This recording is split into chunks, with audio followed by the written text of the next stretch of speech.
Dear students, Assalamu alaikum. Today I am going to teach you a poem, The Road Not Taken. वैसे हमने already U1, U2 में poems पढ़ी है, poetry का introduction हुआ है। तो द रोड नॉट टेकन जो है, ये पोएम लिखी है रॉबर्ट फ्रॉस्ट ने। Robert Frost was a renowned poet. He was born on 26th March 1874. He was a famous American poet and his works were initially published. उसकी poems है The Road Not Taken, Stopping by Woods on a Snowy Evening, Fire and Ice Merge, बहुत सारी है और भी। हमने बहुत पहले आपको बोला है कि पोइट्री क्या होती है। Poetry is a form of literature. It is a form of aesthetic and often rhythmic qualities of language. चाहे हम खूबसूरती को पोइट्री में बयान करें, चाहे हमारे थॉट्स को हम रिदम देते हैं, तो किसी लिटरेरी लैंग्वेज में इस display I mean to say show करते हैं, इजहार करते हैं, एक्सप्रेस करते हैं। A poetry is a piece of writing in which the expression of feelings and ideas and language is given. We give intensely particular attention to our thoughts and language. बेटा, जिस तरह हम कश्मीरी में गाना गाते हैं, अगर हम सीधे बात करेंगे या हाँ वो तो उसमें अलग असर होता है। अगर हम गाने की सूरत में किसी चीज़ को बयान करें, उसमें गाने को रिदम मिलती है, या तो हम खूबसूरती बयान करते हैं, या तो हम अपना गम या दूसरे का गम बयान करते हैं, तो उसको एक अच्छा सा तर्ज बयान होता है। तो let us come to our point, the road not taken. ये जो पोएम है, it was written in autumn season. In this poem, poet was going through a forest, through woods. There he reached a point from where he had to choose. There were two roads. On one point there were diverging roads. मतलब for example मेरे कहने का मतलब है, ये point है, उसको मिला जंगल में चल के 2 points. Now he has to choose, he has to opt whether he should go from this way और he should go from this way. He is in chaos and dilemma what to do. The poet says in this poem, he has faced with the option of 2 paths in the woods. ये जो poem है, this poem is relevant to our life. बेटा, आप समझ रहे हो, ये जो पोएम है ये हमारी लाइफ के साथ मिलती है। Similarly to the career option. जब हम करियर की बात करेंगे, जब हम 18 ईयर्स या 10 ईयर्स 10th में आते हैं, 9th में, ऑलमोस्ट 12th में हम अपना ये करियर बना पाते हैं। We opt one subject, we opt one field. अगर हम ये फील्ड ऑप्ट करेंगे तो उसी फील्ड में जाना है, फिर अल्लाह तक है। हमारा काम है चूज़ करना, फिर अल्लाह हमें साथ देता है। Paths implies options of our life. जो हम पाथ्स चूज़ करते हैं, वही हमारी लाइफ का, हमारे करियर का ऑप्शन होता है। अगर हम सही पाथ चूज़ करें, ऑप्ट करें, तो हम सही, हमारा कैरियर जो फ्यूचर है वो सही बनेगा। अगर हम सही पाथ चूज़ नहीं करेंगे, सही फ्यूचर के लिए अच्छा कैरियर नहीं करेंगे चूज़, तो we will lead to destruction. In this poem, बेटा सुनो, समझो, इस पोइम के ज़रिए पोइट हमें ये बताने की कोशिश करता है कि एक इंसान को हमेशा ये याद रखना चाहिए कि टीन एज में इमोशंस ज़्यादा होते हैं, टीन एज में हम कुछ भी कर सकते हैं, टीन एज होती है that is age of strain and stress. उसमें इंसान छलांग मार सकता है 3-4 मंजिलों से, मगर उसके बाद ये पता नहीं होता है कि क्या होने वाला है। We must be cool in this age. We must opt. We must take advices from elders. हमें बड़ों की नसीहत लेनी चाहिए। एडवाइसेस, बड़े जो एडवाइस करते हैं कभी गलत नहीं होती है। हमें चाहिए कि मशवरे से काम लें, खुद सेल्फिश नहीं बनना चाहिए।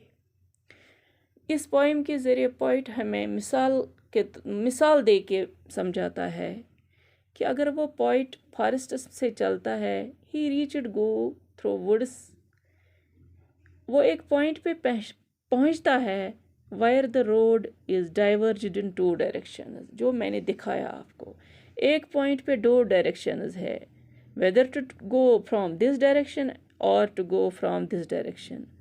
Only traveller has he could travel by one traveler can only travel by only one road, not by both the roads at the same time. As you know, हम कश्मीरी में भी कहावत कहते हैं कि दोन खराब हरन पर गस न खोर था उनकी। हमें चाहिए एक ही रास्ता चुन लें, मगर वो सही रास्ता हो। जब हम इख्तिताम को पहुंचते हैं तो हमें पता चलता है क्या मैंने सही रास्ता चुन लिया है या नहीं।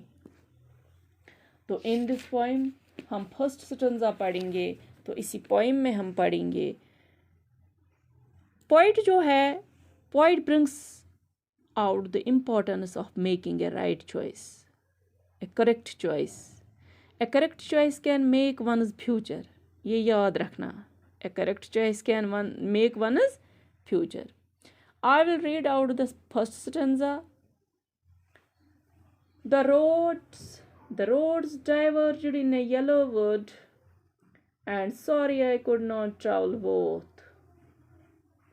And be one traveler long I stood, and looked down one as far as I could, to where it bent in the undergrowth. Poet is traveling through forest. He reached a point where the roads were diverging in 2 directions. 2 path, एक point के 2 path थे। He had to choose only one direction. The poet stood, वो देखता रहा। 2 roads diverged in a yellow wood. यानी एक ही point पे जंगल, हरा भरा जंगल, सितंबर का ऑटमन सीजन, उसमें पत्ते हरे ही होते हैं, येलोइश। तो पोइट कहता है कि diverging directions, road diverged in 2 directions, but the traveller could only go by one path only. He could not go by both the roads at the same time. And be one traveler long I stood. ये देखता रहा वहाँ पे। He had to choose one of the 2. The poet stood there and thought for a long time. सोचता रहा। He looked down on it far as I could. बहुत देर तक वहाँ पे देखता रहा, सोचता रहा, whether to go from this direction or to go from another direction. He looked down and looked down one as far as I could. जहाँ जितनी देर तक वो वहाँ पे बैठ सकता था। To where it bent in the undergrowth. He could see up to a point where the road bent behind the bushes. वो वहां तक नजर दौड़ाता रहा जहां तक उसकी नजर जाती और देखता रहा कि आगे को कहाँ ये जा रही है, यानी कि वो सोचता रहा। ये फर्स्ट स्टंजा है। आज की इंट्रोडक्शन मैंने दी, फर्स्ट स्टंजा है। तो इस फर्स्ट स्टंजा में आपको मैं थोड़े से क्वेश्चन करूं, आपको मैं रिकैपिचुलेशन करना चाहती हूँ। नेम जो है, the name of the poem is the road not taken, लिखी है Robert Frost. In this poem there were two diverging roads. तो diverging roads जो है, he has to opt only one. He feels sorry, poet feels sorry that he could not travel by both the roads at the same time. कुछ देर तक वो देखता रहा, नीचे तक नजर दौड़ाता रहा। He could see up to a point where the road bent behind the bushes.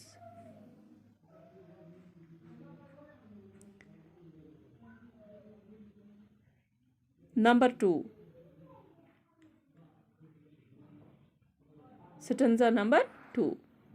Then took the other just a fear, and having perhaps the better climb, because it was grassy and wanted wear, though as for that the passing there had worn them really about the same. In this stanza, the poet decided to take the other road, then took the other just a fair. उसने दूसरा road choose किया। The poet decided to take the other road. It was so beautiful. Fair means beautiful. Just as fair, it was as beautiful as the first one.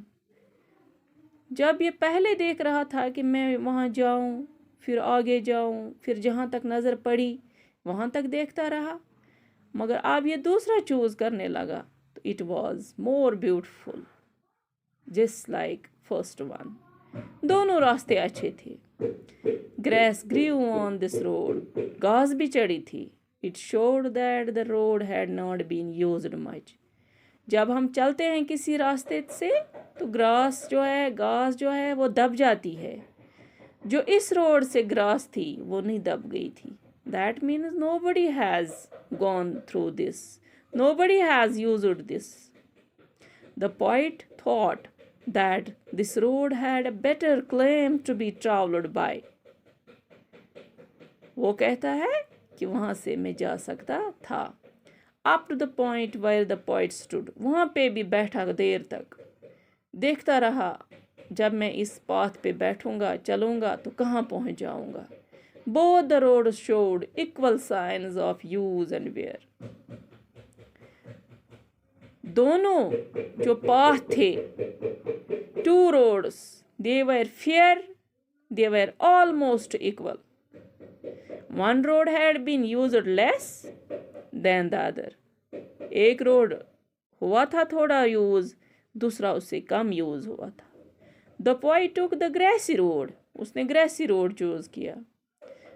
That road had better claim because it had been used less. इसने यही choose किया because it had been used less.